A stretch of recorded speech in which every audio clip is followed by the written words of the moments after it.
So last few days been a whirlwind. I went to Palm Springs, did this little business retreat for 3 days, getting some stuff done. I've been reading lots of different books, downloading a lot of knowledge from a lot of different people, wide variety. And so today, I think instead of just doing like a book a day, one subject, I want to talk about, the 4 or 5 things that I've been learning.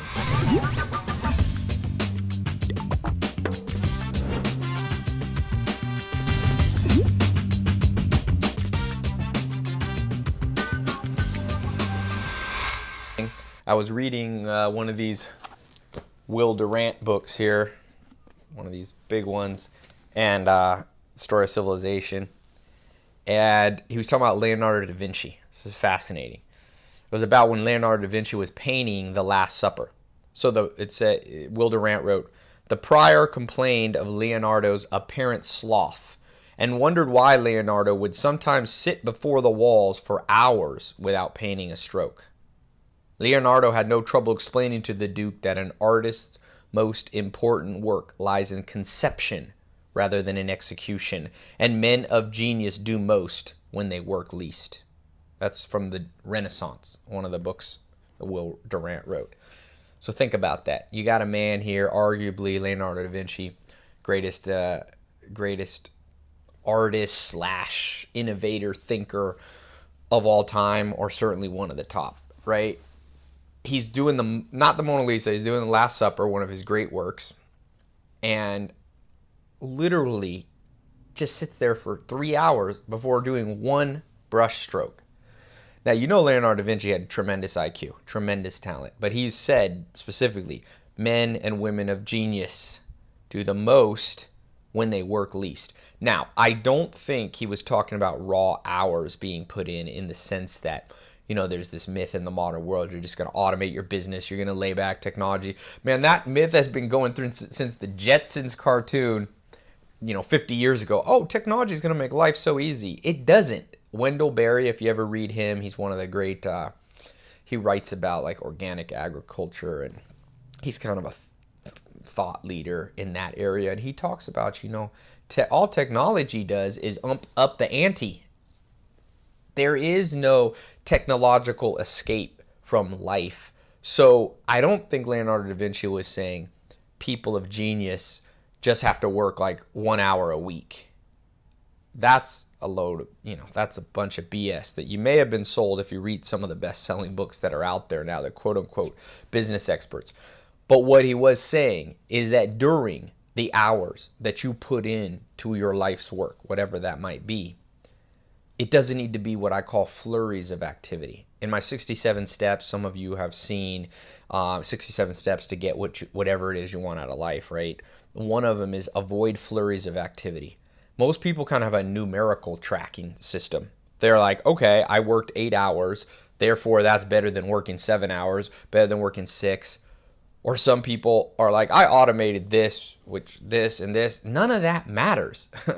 At the end of the day, what matters is lasting works of genius, like Leonardo da Vinci did. Your life, hopefully, will be on maybe not, maybe my life, maybe not your life is on the scale of a Leonardo da Vinci that's still being talked about 500 years later.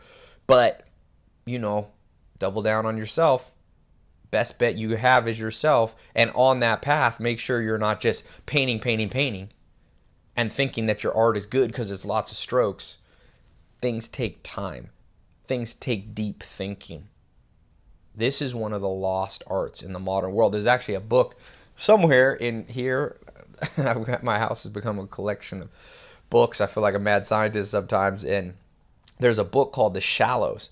And it's talking about this, I think it's a neurobiologist. Some biologist says, literally under a brain scanner, the human brain now is becoming less capable of thinking deeply. It's very shallow. It's like walking out in the ocean up to your ankles, right?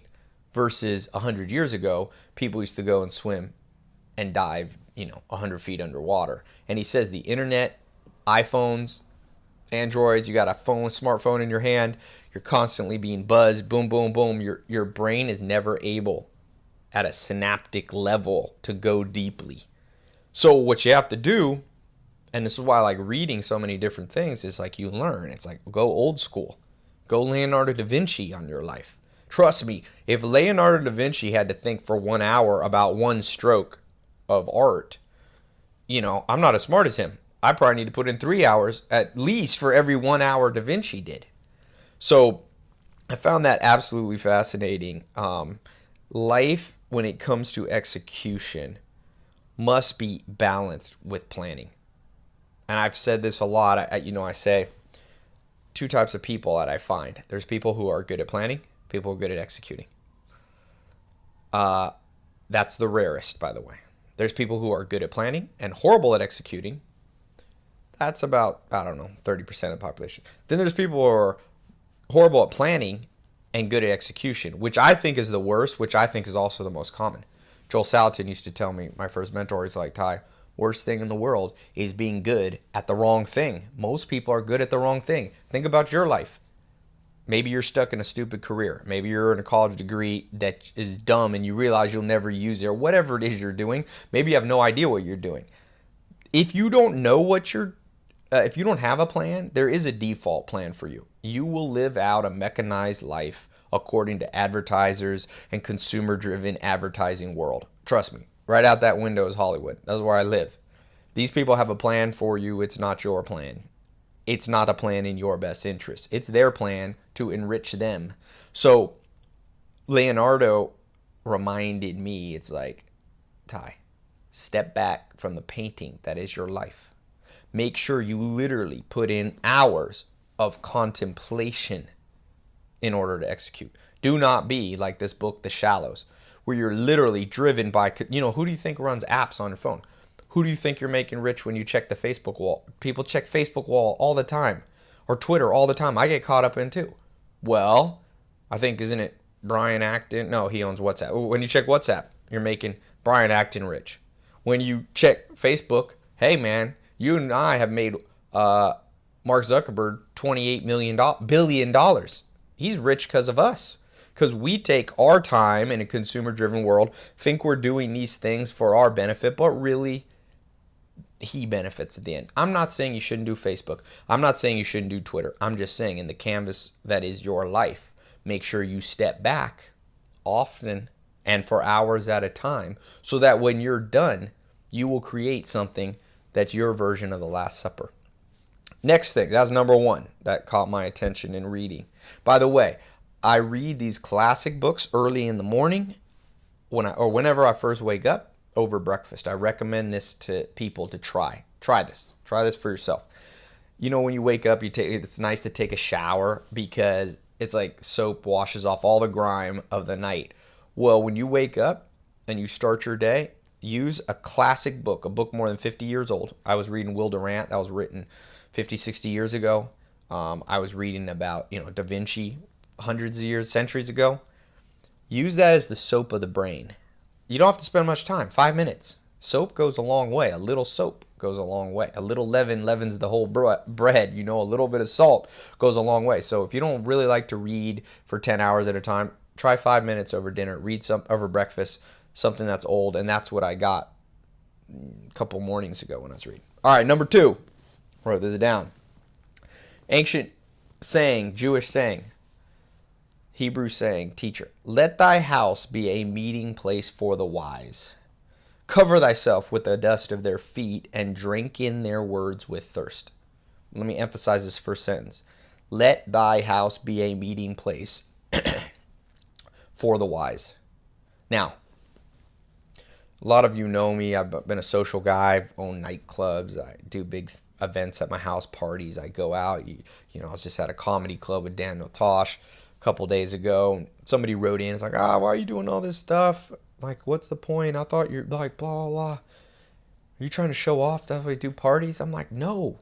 Let thy house be a meeting place for the wise. Who do you think I invite to the parties at my house? You think it's just morons? No, I get the world's top minds coming from around the world showing up here in my living room. And you can do the same. I want to talk about that. I don't care where you live. You don't need to be in Hollywood Hills. You don't need to have, a big house. I was doing this back when I had a roommate in Raleigh, North Carolina, a little town. If you've seen this movie, if you haven't seen this movie, oh, by the way, I started doing movie reviews on my site, tylopez.com. Check them out. I just started. You'll see my opinion. I leave a little voice memo on each movie, and I also list what I think are the most important movies that'll make you smarter and get you what you want out of life. And one of them, if you haven't seen Woody Allen's movie, came out a few years ago called Midnight in Paris.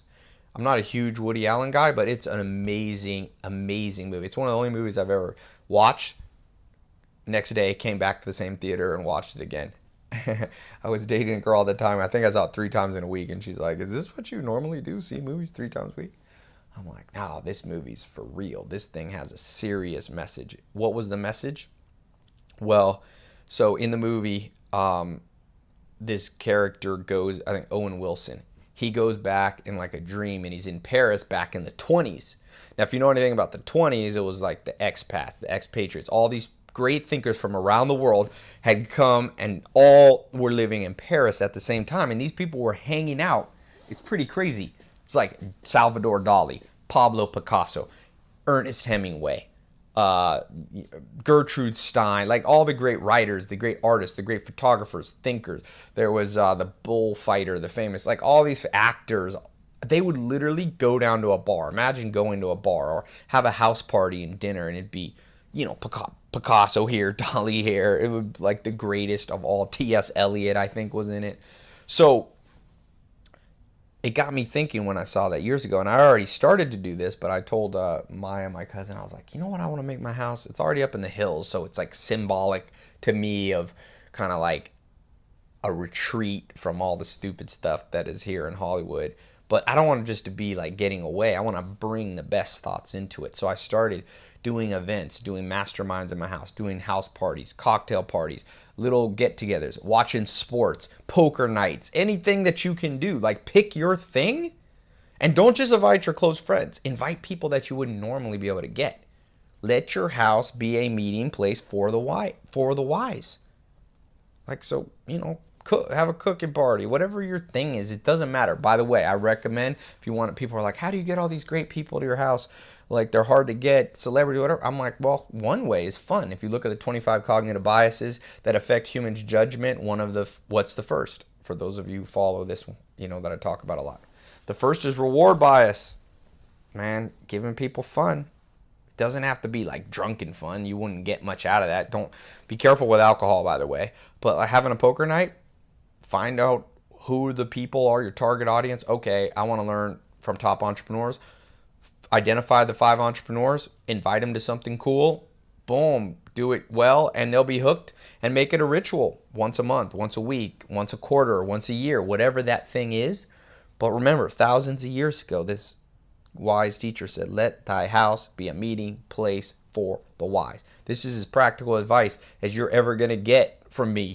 This is not some abstract concept. This is open up your house, and I recommend, have food at your house.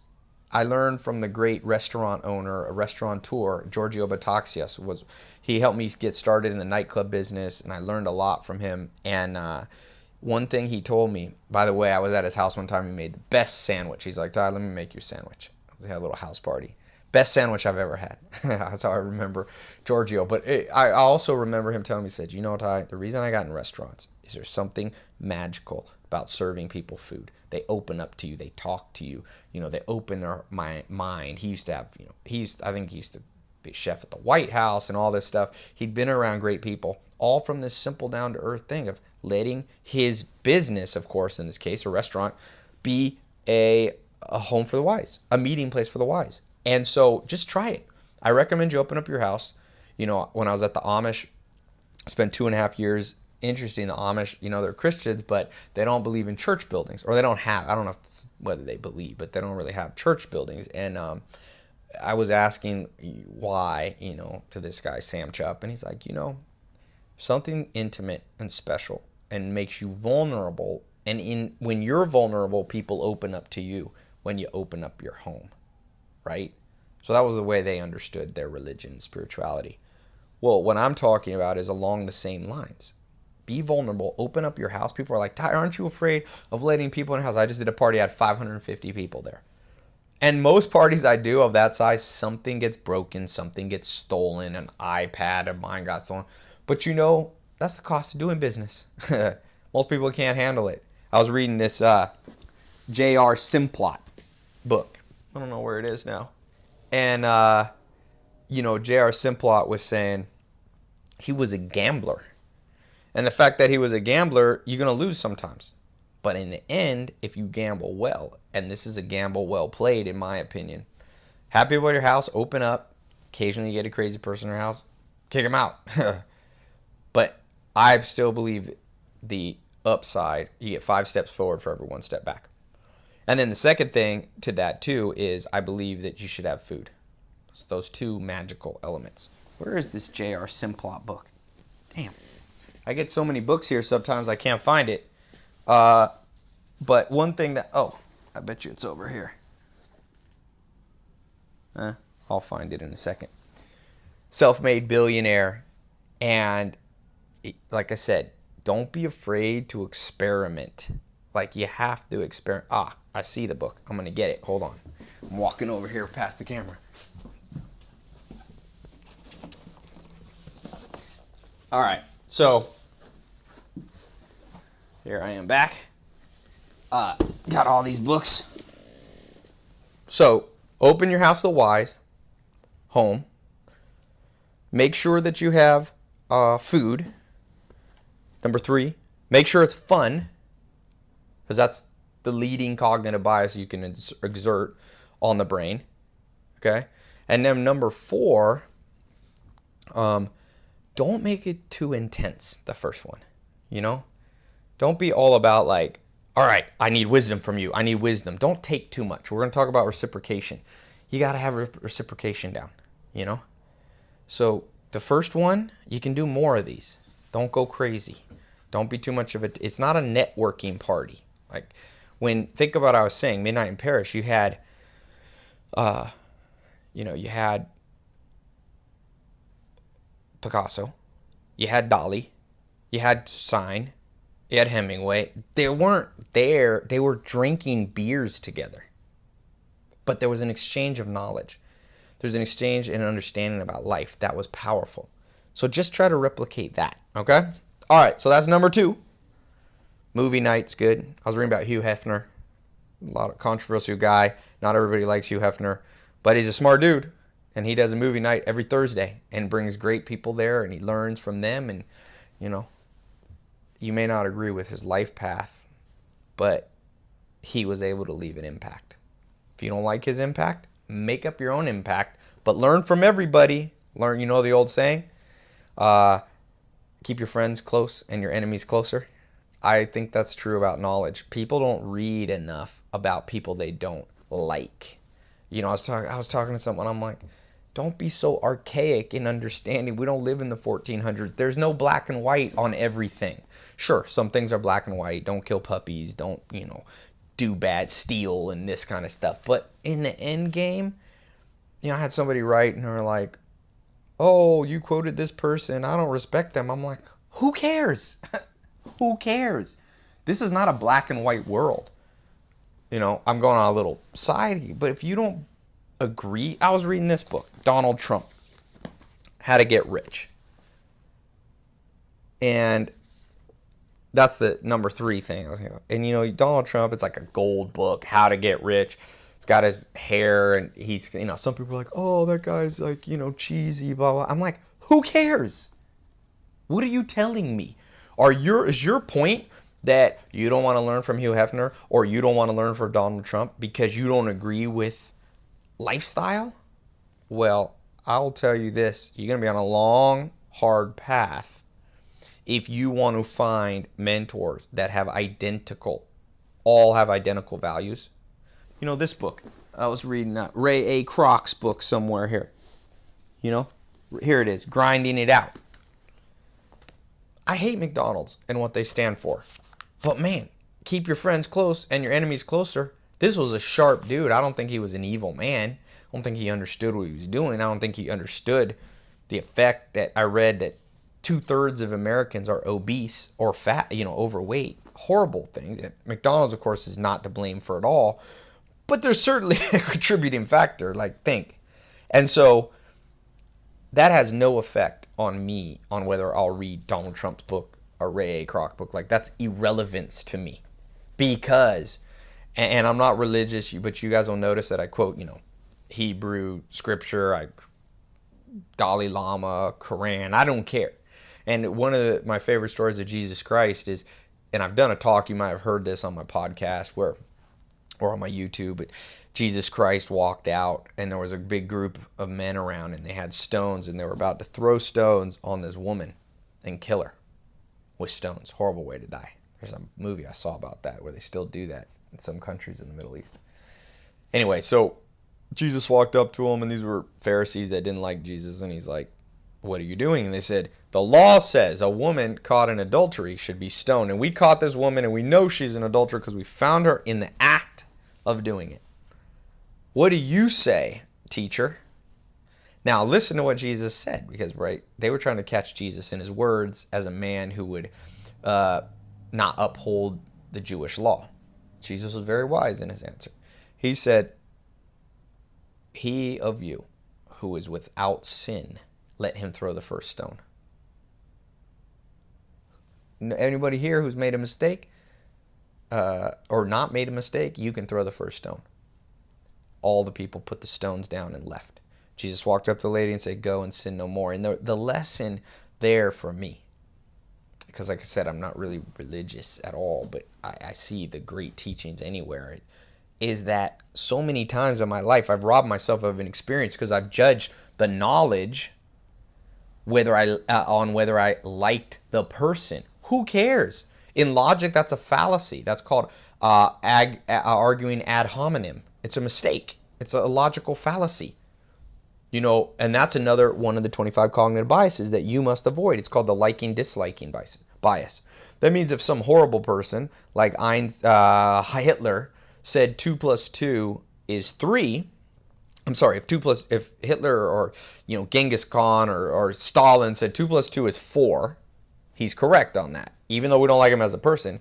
And Mother Teresa said 2 plus 2 is 3, most humans would be like, you know what? I'm going to go with Mother Teresa. Doesn't sound right, but I like her, so I'm going to go with that. You must avoid that fallacy. As you learn, as you read, as you download knowledge, as you associate with people, there is a fallacy that you must like everything about them. Forget that. You're going to be looking long and hard and have nobody to learn from. I was just reading about Voltaire, Descartes, Alexander the Great, George Washington, Abraham Lincoln, Benjamin Franklin. Who can you uphold as someone that you want to learn from with no mistakes? Nobody. No human. I mean, I hope people don't look at me as some infallible, person. Don't look at my life. You're not going to like everything in my life. I guarantee you and I don't see eye to eye on certain things, whether it be politics, religion. Who cares? To the extent that you have something valuable, I hope my brain overrides my natural cognitive bias. I hope I'm not throwing the first stone. I'm going, let me listen on it to the fact, to the conversation in and of itself, on its own merit. No arguing ad hominem. All right.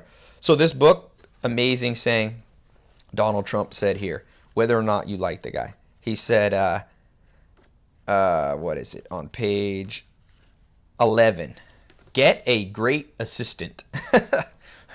Ask God for a great assistant. No joke. A great one can make your life a whole lot easier, or in my case, almost manageable. Norma Forderer has been with me for 23 years. If you want to know what a great guy I am, just ask her, but not on a Friday. So he's had the same assistant for 23 years. I meet people, and I have a handful of assistants in different businesses, and I meet people who have no assistant. I'm like, you are either like a deity in life and business, or you're insane, because I can't run my life without an assistant. So my recommendation, another practical thing, I don't care if you are entrepreneur, business person, stay-at-home parent, artist, get assistants. Find somebody. Now, how do you find somebody? Well, I was reading this book, interesting book here. The story of Jeff Bezos, started Amazon. I think he's worth $38 billion. It's insane. It's a pretty crazy story about how he built Amazon. And he was the master at hiring new people into his system. And a couple little takeaways that you might like here. He was big on wanting people who bought into the message. So like he didn't want just automaton robots showing up for work like I am your assistant from 9 to 5. He wanted people who bought into the vision that he had for Amazon. Like it wasn't a cult, but it was a movement. So for you, hopefully as you grow in passion with something, you'll be able to attract somebody and make sure and attract somebody that is passionate about this thing just like you. You want that. He said if he found somebody that was all about like, oh, I just want to work that. No, you want somebody, you need to go on a trip. They're bought in here. Those are the people that truly assist. Everybody else just becomes a robotic, quote unquote, hourly person that doesn't do one step forward, one step back. Because I meet people like, oh, I don't have an assistant. I tried, didn't really work out. I'm like, well, that's on you. Look at how Trump was able to perfect this relationship with his assistant to the point where it's like the most valuable person they have. You see this a lot, especially as you go up to the top. So I highly recommend whatever you're doing, get an assistant. So next one, we're going diverse here. We're going all over the place. We're going from, Leonardo da Vinci, Jewish sayings, Donald Trump. Now we're bouncing here. Love. This is a controversial thing I'm about to tell you, but the great philosopher in George Santayana, in The Life of Reason, he says, love is indeed much less exacting than it thinks itself. 9/10 of its cause are in the lover, for 1/10 that may be in the object. Now, what does he mean? I'm going to simplify it.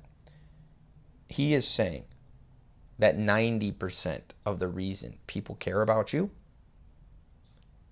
is because they get something out of it. Only 10% is them actually caring about you. And he's talking about romantic love. He's talking about friendships, social. I think he's even talking about family. Now, some people take this as depressing. It's like, no, true love wants to exist. But let's go further. They're like, I don't want to know that message. Well, I believe that if you seek the truth, no matter how painful it is, in the end game, you're going to be happier because you're going to come out with a real outcome. The real outcome is the truth, man. You want the truth. So, if this is true, you may not agree with it. Let's run with this hypothesis. Here's where it's exciting to me. Inevitably, you and me have and will continue to experience times of loneliness. I don't care if you get married at 18. My aunt got married at like 16 to my Aunt Vicky to my Uncle Charlie.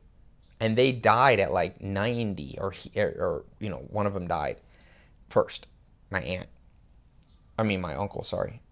They were married like 60 or 70 years. I forget the exact. It was a long time, 70 years plus. But eventually, one dies, and you're there alone. And, there's this comedian said something funny. Said, you're born alone, and you die alone. He said, except if you're Puerto Rican, then you're never alone. I can say that joke, by the way, because I'm quarter Puerto Rican. But it is true, right? And as I've understood what George Santayana is trying to say, love is not as complicated as we think it is. It's 9/10. It's 90% about the other person. So if you lose somebody, it's not as scary of a thing as you might expect because you've always been alone. And in a certain sense, you will always be alone. Yet, and here's the flip side, so you don't get this as a depressing message. We humans are truly social creatures. Jonathan Haidt told me, we're like beehive people. We need this activity. But never get it twisted in your head to think that that you are truly 100% being taken care of by others. You must take care of yourself. And yet you must be reciprocal. This is a dichotomy, an oxymoron. It's hard to fathom. And that's why I want to be careful as I say this.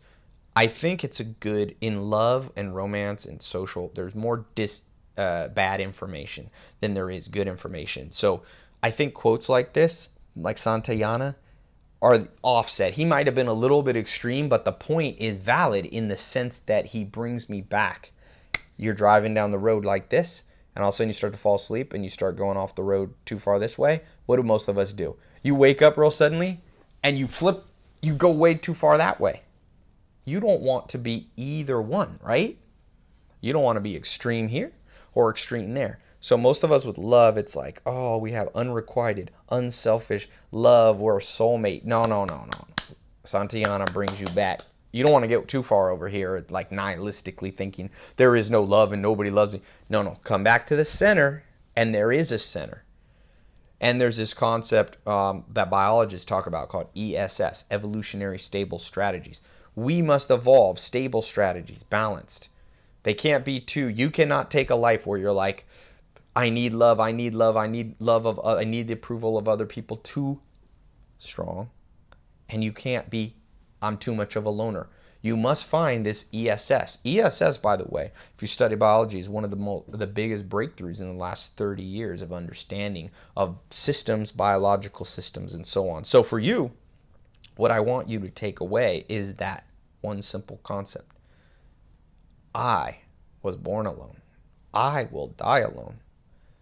I must forge reciprocal relationships with other humans. Yet, if any one human, in what we call game theory, the interaction with me and with you, if any one person steps too far across the line in terms of only going for their best intentions and their best interests at the expense of your own, it's okay to leave. The sense of independence you will get when you understand what George Santayana is saying, the flip side is going to make people want to be around you more. Understanding that you're alone makes more people want to be with you. It makes you, Dr. Helen Fisher, the thinker on, love and helped develop Match.com and chemistry, and she was saying, and I was talking to Oren Clough. Some of you know him. He's like the famous business guy who was here at my house the other day. We went to comedy, by the way. And Oren Clough, he wrote the book Pitch Anything. I'll talk about comedy in a second. Oren and Helen Fisher both said, you know what's the number one attractant in all species, not just humans? The mystery factor. That I don't need you. Like you got a cat. Cats don't need you. And it makes you like, oh, okay. And now everybody likes cats, I know. But you understand that analogy, what we move towards moves away from us. So in that same sense, if you are a needy, clingy person, you've been drilled in through fear, through the amygdala part of your brain, that no, I'm looking for this love of my life. I will walk through the street. Maybe it'll be a family member, maybe it'll be a friend, and this person will just love me for me, and I never have to do anything, and this is the dream. This is the Hollywood story. Well, you know what? You are chasing a mirage, according to George Santayana. And if you read, like this controversial book we're going to talk about in a second, it's going to make some people mad. Richard Dawkins, Selfish Gene. Now, as it relates to George Santayana, remember this. You have 100% of your own genes. The only person who has 100% of your own genes is you. Even your mom. Theoretically, your mom's the closest person in this world to you, right? She only has 50% of your genes. That's it. And your grandmother has 25. And your brother, right? And your half-brother and your cousin. And it goes on and on. Each successively less tied to you genetically. That's why we see, most people are closer to their mom and first cousin than they are to their third cousin twice removed. There's a biological reason. And it's the selfishness that's in all of us. We don't know this consciously, and this book talks about this, and George Santayana was alluding to this well before this book was ever written. You and I, at best, and what we should strive for, is reciprocal relationships. Now, what do I mean by that? Well, let me keep it simple, down to earth, because you can go very esoteric and complex on this. You must adopt an ESS that takes the best from what they call quote-unquote game theory. Scientists develop this question, what's the best way? There's different words you'll hear for it. Game theory, prisoner's dilemma. How do you deal with interactions between two autonomous people, like between you and your friend, you and your mom, you and your wife, girlfriend, boyfriend, husband, boss. What's the best interaction? Because remember, nature and life in many ways is very aggressive. People want. If you're not careful, and I know you can think back in times in life where people have taken more than they've given. I mean, that's common. I have 12 business partners. Some of them are more reciprocal than others. Some of them give me the feeling that they're in this thing 100% for themselves and only, 0 for me or 99 for them. But the best partnerships, if you read Michael Eisner's book, Working Together, it's 50-50. If you study game theory, all these scientists began to submit their answers. Here's the best way that a computer should deal with these scenarios. You have a friend. Your friend's going to cheat on you. Should you cheat on them or should like you see this, or your boss, he's going to fire you, but you could quit before the most consistent winning reply is called tit for tat. What does tit for tat mean? It means you start out nice to people and then you reciprocate back how they are. So you start out nice, but if they're an a-hole to you, then you are not that nice to them. That was the most winning strategy in life. It's fascinating. Now, you may be of certain religious beliefs. There's some beliefs turn the other cheek and so on and so forth. I'm not going to get in and take it that far in the sense of, moral. So let's step back. Let's say you're in business and you're negotiating a contract and you offer a concession, yet they don't offer a concession back. Your best tit for tat in that case would be to offer no concession either, right? You are dating someone. And I don't think tit for tat, by the way, does not mean you count every single thing. It's like a husband and wife. The wife gets pregnant, let's say. For 9 months, she's going to carry the kid. There is nothing the husband can do. He can't half of the time have the baby inside him. When the baby's born, the mother nurses. The dad has no ability. But over the long run, we know one of the healthiest relationships and the number one poison to any relationship, romantic or friendship or family-wise, is when you have the feeling that what? People aren't carrying their part. Joel Salatin used to tell me, Ty, I don't mind carrying a man, but I don't want him to drag his feet.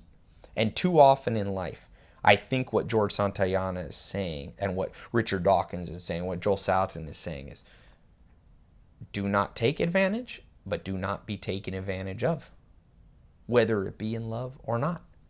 It's better to be lonely for a time if you must leave a poisonous situation. Life is your masterpiece. Like I talked about Leonardo da Vinci. I'm not a pep talk person. This is not motivational speaking. I'm just saying, what other analogy is there? You get one canvas of life, like the First Lady Eleanor Roosevelt said, life's like a parachute jump. You get one jump.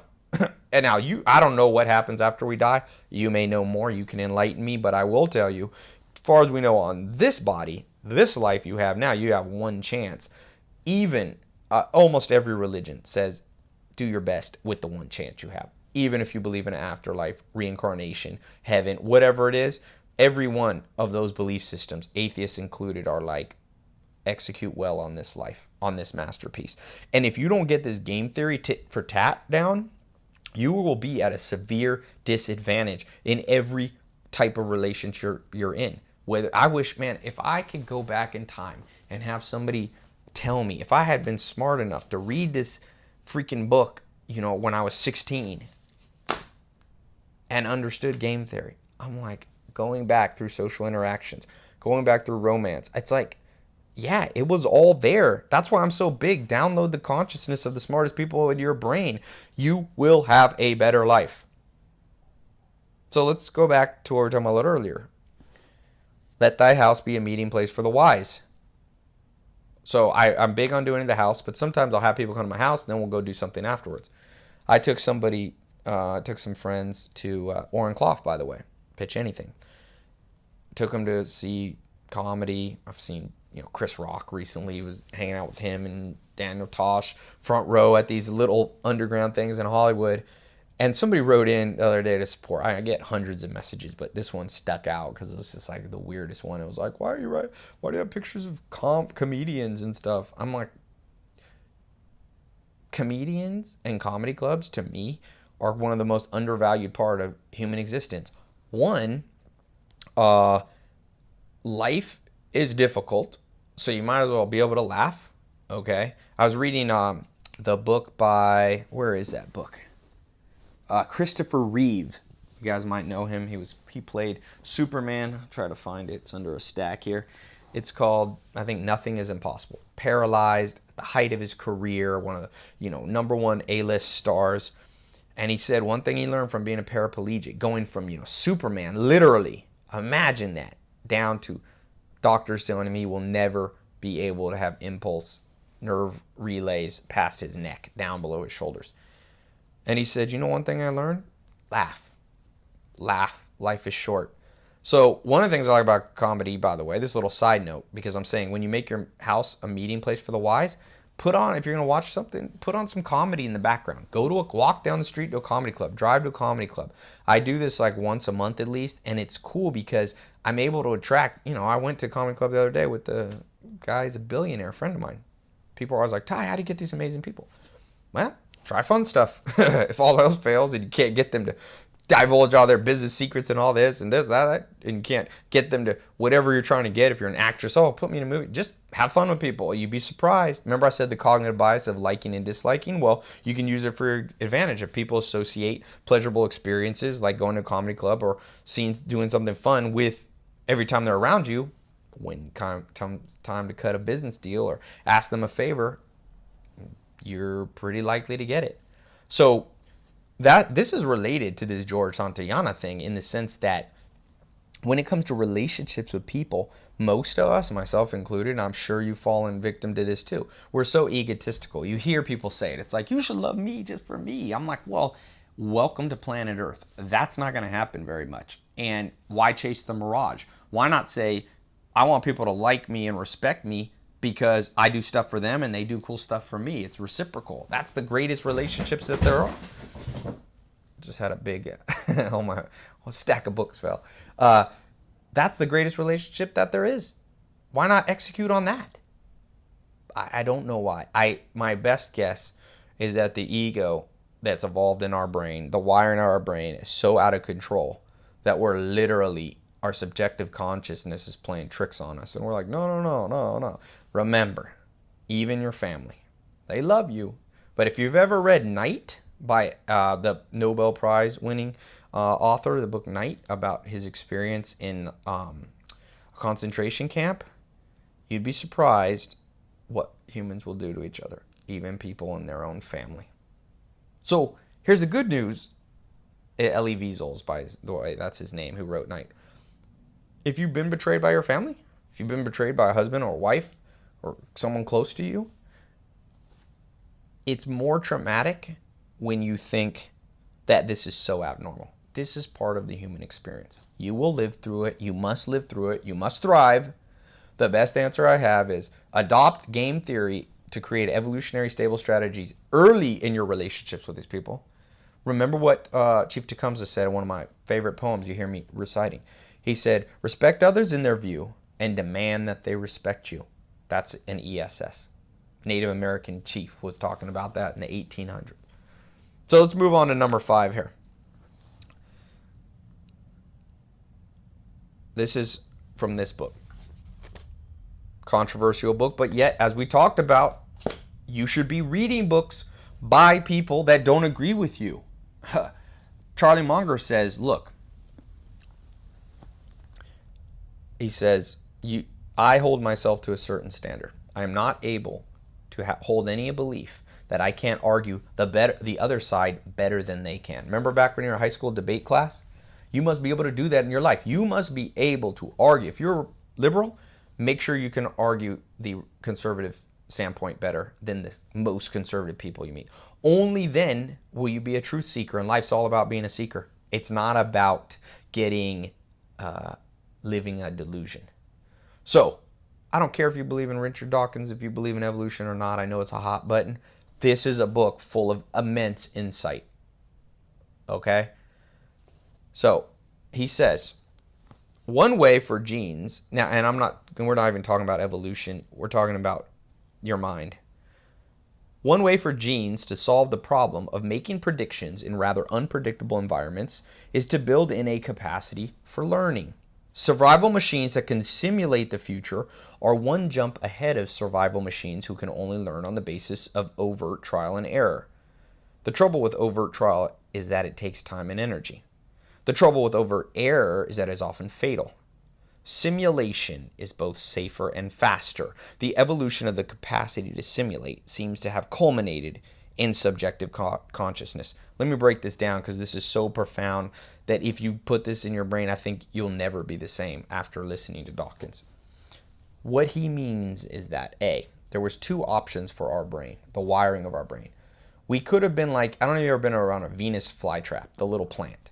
You know, a Venus flytrap is basically born, so to speak, or when it first becomes a plant, it's hardwired by its genes, because plants have genes just like we do, to literally, anytime something lands on its leaf, to just close and try to catch it. So if you put your finger, when I was a little kid, my grandpa used to have a little Venus flytrap. I used to love putting my finger on it, and then the plant would close, and really slowly, you know? And I thought that was so cool, by the way. My grandpa used to be like, don't do it. It's hard on the plant. It takes a lot of energy. I thought it was fun, and I was like 6 or something. But nature did not build you and I that way. It built us with capacity, meaning it didn't say you're born with this language, English. It gave us something better. It gave us a learning machine in our subjective consciousness where we could, if we're born in China, we could adopt the Chinese language as a baby. If we're born in Africa, we could adapt to the language of the Maasai. If we're born in the United States, English. You see the tremendous capacity. Now, you might say, I already understand that. What's the big deal? Well, let's go one step further. Let's take the Leonardo da Vinci, the deep thinking. Step back. What does that imply? Or what can we infer from this? Well, if it is true that we are not hardwired very much, then it becomes that learning is the human experience. Like what I'm all about, reading and learning and downloading knowledge, that's just not a component of you being a human. This is the human experience. You will find nothing better. This is the pinnacle. This is the pinnacle, to be able to morph, to change, to adapt to the environment. Like the great professor said, as he summarized Charles Darwin, he said, it is not the strongest or the smartest who survived. It is the most adaptable. That was the takeaway. And we see that at every turn, whether it's, business. I was reading J.R. Simplot, trying to find this book here. It's somewhere in the stacks. And self-made billionaire. Started at a very young age. What was his key? The man didn't really make any mistakes in his business career. Sure, he launched a Dominican gold mine, I think it was in Dominican Republic, and was making $1 million a day. Then the government socialized, and it was all taken away from him. But he had already by that time made a couple $100 million on it, so that you could count as a mistake. But really, the man didn't make many mistakes. And so notice what Dawkins said here. He said the reason that we can learn on the fly is not just for fun. It's so that we can simulate the future without actually having to do it. And that's where, in this world of 7 billion people and so many evolutionary mismatches, you and me are in potential massive danger of not using our simulation machine enough. So what we do is we go, sure, like I know that people who marry people with this personality characteristic usually have a horrible marriage and are divorced and get beat up and have, them cheat on them. But I'm going to ignore that. I'm not going to use my future projection simulation machine. I'm going to learn the hard way. But notice what Dawkins says. The trouble with overt error is that is often fatal. Yeah, fatal for your love life, to spend 20 years with somebody who you could have used simulation and prediction and downloaded mind power at the beginning to avoid it. I see people trying to start businesses, or like, maybe you've done this. You're like, hey, I just woke up with a whim. I'm going to start this business. I don't know anything about it. I don't have any capital raised. I'm just going to go out and execute. Well, here's my better advice. Use the simulation machine by downloading the experience of great business people. Go, is this the normative pattern? Did they start knowing nothing? Well, no. The normative pattern is most people who are successful in business and don't have fatal business decisions had massive knowledge and experience and curiosity that they built over years. So you can be like a dumb person I'm not even gonna call them dumb. Maybe that's too harsh. I'm gonna call them not a person not living the real human experience, not using their simulation machine, not just being an animal and be like, I'm gonna try. I'm like the Venus flytrap. If something comes to me, I don't adapt. I just close my trap on them. You read J.R. Simplot, amazing story. He's a little kid, like 10, and this lamb farmer nearby, every time he'd walk by, said, I have these sick lambs that I don't want to take care of. Do you want them? And this kid, JR, said, sure. Took the lamb, took it home, would bottle feed it. It was a sickly one that the farmer, didn't want to hand feed. And he did that till he had 22 lambs. This is how this man became a billionaire, one of the richest people. I was just reading his story. So he did that, and then he sold those 22 lambs after he raised them for 4 or 5 months for $80. Remember, this is back in like 1905 or something. This is a lot of money. He sold them. Then he said, I learned never, that was his nest egg, okay? He had a term for it. I can't remember. It's a term in marbles. I wish I could find the book. Sometimes this is the downside of having too many books. I can't find them. And he said, he says in that book, he said, I took my $80, I invested it in another business where he would buy from teachers. Used to be paid in script, not in dollars back then. The government apparently didn't have the money or something. He would buy the script from them for 50 cents on the dollar. The teachers were happy because now they had the real cash. He took his $80, gave them. Then he took the script and he resold it to like banks or something. And he ended up making $1,000. So now this like 10-year-old has $1,000.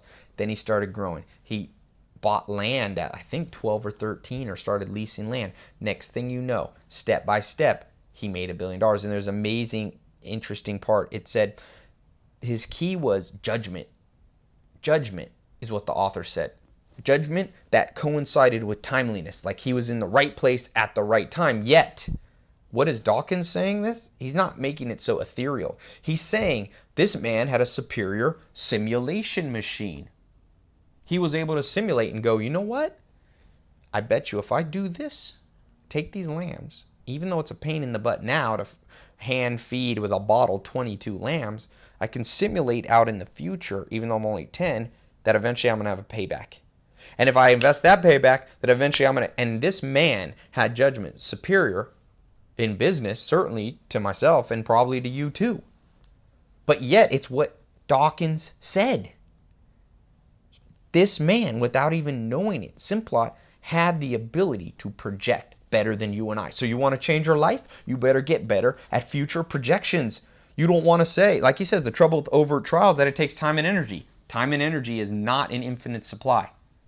The trouble with overt error is that it's often fatal. Lives, your life, is in short supply. You make enough mistakes and you will not live the equivalent life of great people. Your life will not be a masterpiece. Your life will be, a crappy nothing that will be forgotten like that.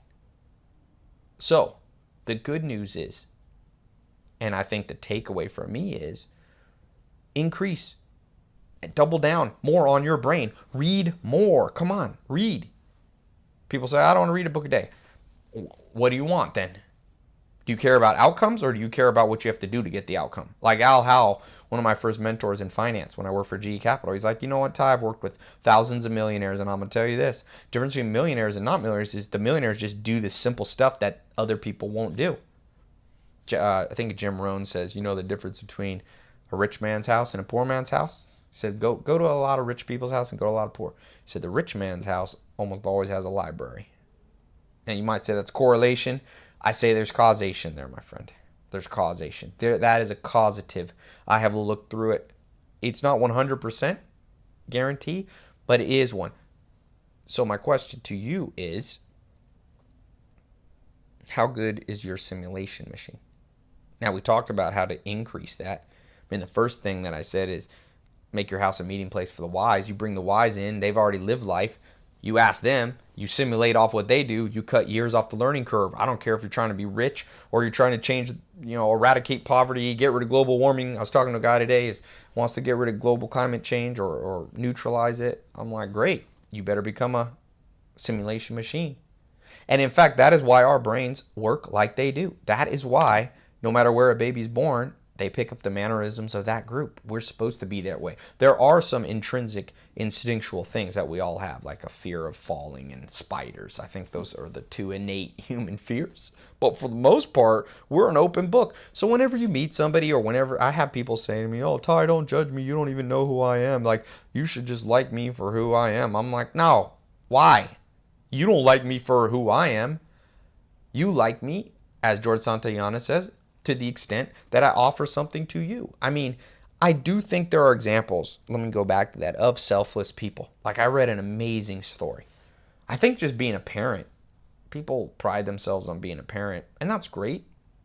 People who are parents. I'm not saying that it's not truth, but, you know, to love your own offspring is less love than this story I'll tell you that I just read recently in this health book. This guy from Japan, 21 years old, for some reason he got in his head that he wanted to adopt children.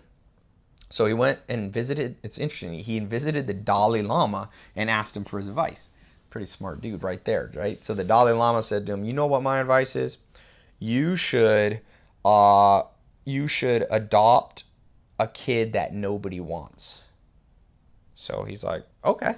So he went to Pakistan, I think it was, adopted a homeless child who was 13. Now remember, this guy's 21, now he has a 13-year-old son. I don't even think he was married. So then, over the years, he continued to do that. That man now has 56 children, I think. 6 his own flesh and blood from his own wife, and 50 children that he adopted off the streets, homeless kids. You know, and the interesting thing is he said 45 of those kids are medical doctors now. Like, he transformed their life. That man is a selfless person. But there's not many selfless people out there.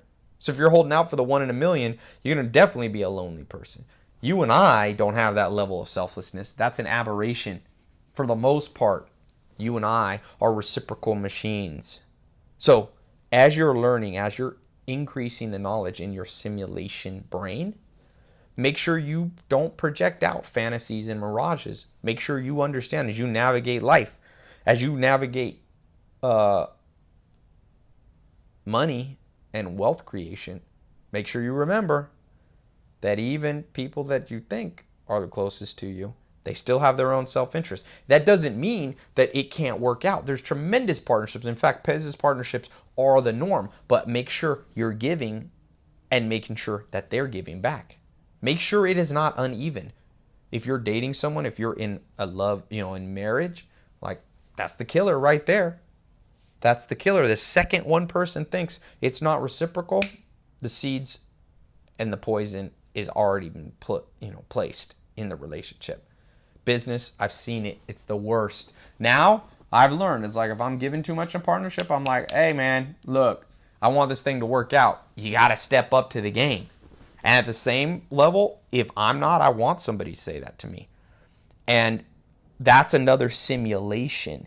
We don't have to have bad business partnerships. We can read the bad business partnerships, download the knowledge into our brain through books, through audio, through mentors in person, through seminars. We then simulate what will happen if we do the same thing. I don't want that outcome. And then we avoid it. It's literally that simple. So my advice to you as we go through this whole thing, increase the simulation that you do and increase your judgment and wisdom.